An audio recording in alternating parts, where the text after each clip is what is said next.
Welcome to Reef Diary, day 53. So today was Sunday. Let me get some things done on the tank. I actually took care of some maintenance, things that I felt were important. First thing I did was last night I did my water test, as I told you in the previous diary, and saw that my potassium was still too low. So I went ahead and hooked up a bottle, and you can see it above me here. I actually set it up in the work tray, which is a thing I came up with a while back, where you could have this area to put things over your tank, and you could put it wherever you like, and all you have to do to keep it in place is use PVC pipe. And I felt the tray was a real practical thing, and guess what? It works out perfectly in this situation, because now I can put the bottle in there, I can put the Camor doser in there, it trickles right into the tank in the area of high flow, and it won't get wet, and I can still move the light rack. And that was a very important feature for me, so I'm glad that I took care of that. And that bottle will be up there for about 10 days. I'm going to dose 100 milliliters a day. And so that I reprogrammed the Camor for the new dose schedule to use up that entire bottle. The next thing I did today was mix up a gallon, well, not a gallon, a jug of magnesium. It's 120 ounces. I use Magnesium Pronto, and I've been using this to maintain magnesium in my tank for a long time. And I use an ice cap doser because I own it. So I have all these dosers I've used in the past, so I just hook them up. So I've got Camor, I've got Versa, I've got the ice cap, and who knows what else. But I use the ice cap doser to put in magnesium each day, and I put in about 80 milliliters a day. The Gen 3 Radion that's over the frag tank, so that one has needed to be factory reset for a year. It's actually been one of those things like, I knew I got some kind of an email telling me how to do it, and it was sort of like the hassle factor, and so I ignored it. And pretty much almost every single night, I walk past the light and there's a blinking red light, and I have to unplug it and plug it in to reset, and the light works perfectly fine for the next 23 and a half hours.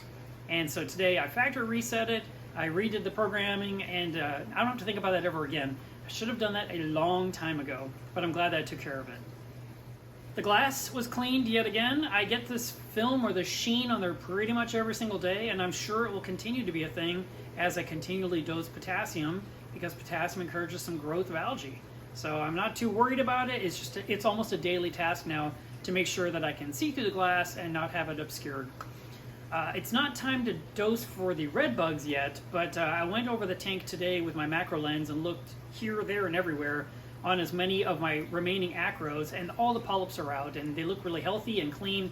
I didn't actually see any red bugs at all, but as I said in the original video, I need to do it 2 more times. So you do it one time, you wait a week, you do it again, you wait a week, you do it again. A small little task that was kind of neglected. Ever since Dwayne was here and he helped do a lot of sheetrock work around the house, there was a spot in the fish room where he worked around an electrical outlet, just 4 little plugs, and he took the cover plate off because to work the mud, it was in the way.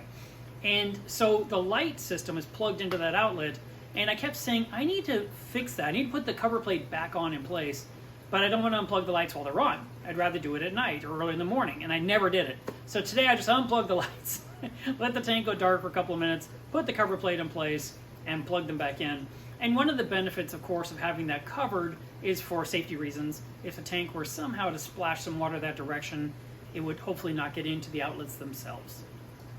Finally, to wrap up today's diary, I just want to tell you, I am just amazed at how much of a difference putting potassium in my tank has made in getting things back on track.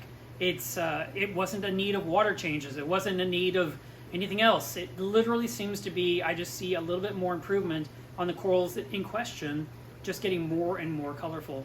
They still have a while to go. It's probably going to take another month or 2 for them to get back to their original beauty. But you know what? They're still alive, and they're kicking, and they're improving. And that right there is good enough for me.